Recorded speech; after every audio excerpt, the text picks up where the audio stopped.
ऑफिसलाच निघालाय का कुठल्या बाईला भेटायला निघालाय? देवा, जेव्हा जाणार आहे का नाही तेव्हा सगळ्यात आधी तुला सांगतो बस का. गप्पा बसा, आजपासून ऑफिसला नाही जायचं तुम्ही. अरे काय खुरी झालास का काय तू? एवढा नट्टापट्टा कशासाठी चाललाय? साधेपणात जाता येत नाही का? अगं नट्टापट्टा केल्याशिवाय इम्प्रेशन पडत नाही. काय कुणावर इम्प्रेशन पाडतायचा? तुमचं लपड आहे तिथं. अगं खुरी झालास का काय बी बोललो का तुझ्या तर.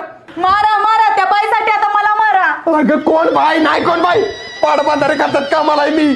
काय मल्टीनॅशनल कंपनीत नव्हे पुरी बिरी असायला. सगळी म्हातारी टकली माणसं आहेत आमच्या खात्यात. हा, बाहेर गर्लफ्रेंड असली तर मला सांगणार आहे मी. अगं नाही कोण. मग एवढं सजून कुठे निघालायचा?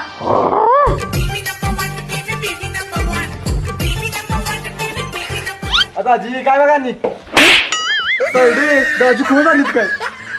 हो जावाय बापू, असला अवतार करून कुठं निघालायसा? ऑफिसला. आवा थांबा, असं कसं निघालं ऑफिसला? का अजून काय प्रॉब्लेम आहे का तुला? ही टाय काढा, ह्या टाय मुळे खूप चांगला लुक येतोय. उगाची शायनिंग मारायची नाही. बस का बस का. खेळ मांडला